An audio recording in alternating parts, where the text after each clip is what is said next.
ეროვნულ სასახლეში პროექტის სახელწოდებით მწერლის ლაბორატორია იწყება. მასში მონაწილეობის მსურველთა განაცხადების მიღება უკვე დასრულდა. პროექტში მონაწილეობენ სხვადასხვა საჯარო და კერძო სკოლის მოსწავლეები და ეროვნული სასახლის აღსაზრდელები.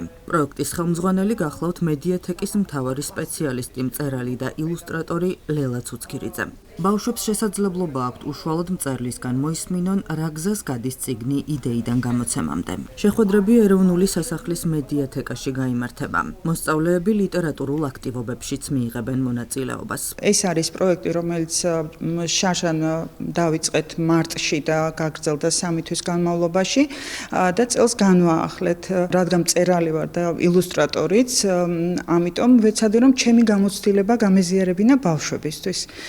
ეს არის როგორ იქნება წიგნი და რა გზას გადის იდეიდან გამოცემამდე. ამაზეა ეს პროექტი და შემდეგ ბავშვებს ვთავაზობ სახალისო, მაგრამ აუცილებლად შემეცნებით და შემოქმედებით აქტივობებს მათი შემოქმედებითი უნარების განვითარებისთვის. იქნება დაახლოებით 22 შეხვედრა და მაისის ბოლოს უკვე ვფიქრობ, კარგი იქნება თუ გვექნება მასწავლებლებთან შეხვედრა და უკავშირზე ვისაუბრებთ. იმიტომ რომ ის აქტივობები, რასაც აქ ბავშვებს ვთავაზობთ, არის განგრძობადი. ანუ აქ იწყებენ, ისმენენ და შემდეგ აუცილებლად კლასში უნდა გააგრძელონ.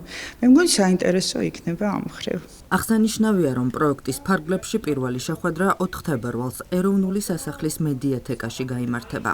შეგახსენებთ, რომ მწერლის ლაბორატორია გასულ წელს დაიწყო. როგორც ლელა ცუცქირიძემ აღნიშნა, მასში მონაწილეობის მსურველთა რაოდენობა წელს გაიზარდა. ორგანიზატორთა განმარტებით პროექტში მონაწილეობა სრულიად უფასოა.